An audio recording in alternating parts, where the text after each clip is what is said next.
After denying the thought that Desdemona could be cheating, Desdemona and Emilia enter Othello's presence. Othello isn't feeling too well. No,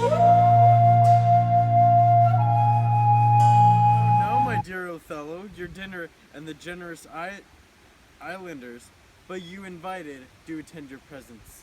I am to blame. Why do you speak so faintly? Are you not well? I have a pain upon my forehead. Faith, with watching, till wait again. Let me but bind it hard with this hour, it will be well. Your napkin is too little. Let it alone. Come, I'll go in with you. I am very sorry that you are not well.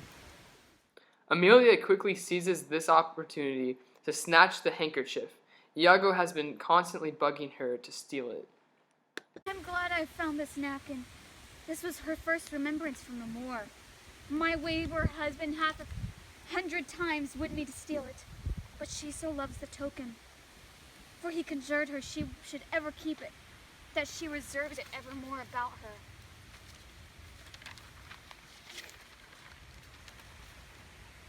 To kiss and talk to, I'll have the work to him out and give it to Iago. What he will do with it, heaven knows, not I. I nothing but to please his fantasies. How now? What do you here alone?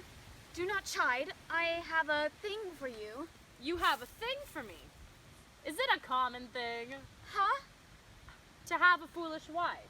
Oh, is that all? What will you give me now for the same handkerchief? What handkerchief? What handkerchief?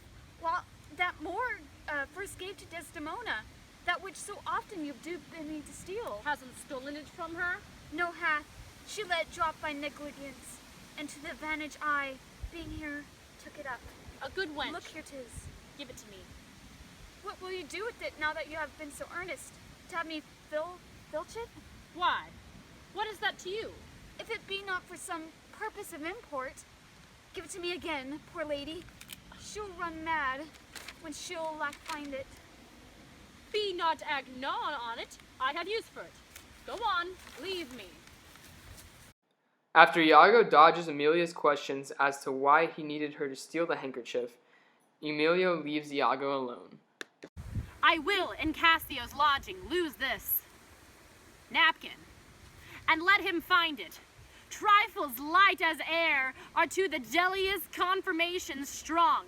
As proofs of holy writ, this may do something. The Moor already changes with my poison. Dangerous conceits are in their nature's poisons, which at the first are scarce found to distaste, but with a little act upon the blood, burn like the mines of sulfur. Othello is angry and wishes that he had no knowledge of the accusations that Iago had made about Desdemona. I did say so.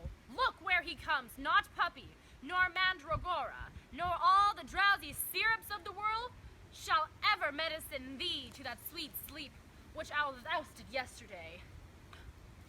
Ha! Ha! False to me? Why, how now, General? No more of that. I want. Begone, though thou hast sent me on the rack. I swear 'tis better to be much abused than but to know it a little. How now, my lord? What sense had I in her stolen hours of lust? I sought not, thought it not, it harmed me not. I slept the night well, fed well, was free and merry. I found not Cassio's kisses on her lips. Act if you know nothing about it. He that is robbed not wanting what is stolen, let him know it, and he's not robbed at all. I am sorry to hear this. I had been happy if the general camp, pioneers and all, had tasted her sweet body. Oh, yeah. So I had nothing known. So now, forever, farewell the tranquil mind. Farewell it. Farewell content. Farewell it. Farewell that plumed troops and the big wars that makes ambition virtue. Oh, farewell. Farewell that neighing steed and the shrill trump, the spirit-stirring drum, the ear-piercing fife, the royal banner and all quality, pride, pomp, and circumstance of glorious war. And oh, yo mortal engines, whose rude throats the immortal Jove's dread clamors counterfeit. Farewell, Othello's occupation's gone. Isn't possible, my lord? Villain, be sure thou prove my love like a whore. Be sure of it. Give me the ocular proof, or by the worth of mine eternal soul, thou hast been better have been born a dog than answer my whacked wrath. Isn't come to this? Make me see it, or at the least, so prove it that the prohibition bear no hinge nor loop, to hang a doubt on or woe upon thy life. My noble lord! If thou dost slander her and torture me, never pray more, abandon all remorse. On honor's head horrors accumulate, do deeds to make heaven weep, all earth amazed, for nothing canst thou to damnation add greater than that. Oh, grace, oh, heaven, forgive me. Are you a man? Have you a soul or sense? God buy you, take mine office. O wretched fool that lovest to make thine honesty a vice. O monstrous world, take note, O world, to be direct and honest is not safe. I thank you for this profit, and from hence I'll love no friend. Sith love breeds such offense. Nay, stay, thou shouldst be honest. I should be wise, for honesty's a fool, and loses that it works for. By the world, I think my wife be honest, and think she is not. I think that thou art just, and think thou art not.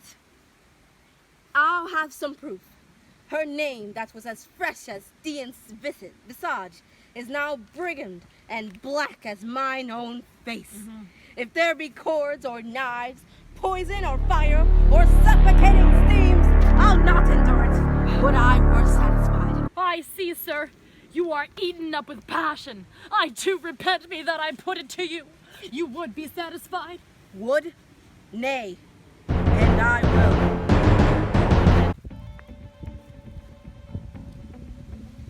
And may, but how?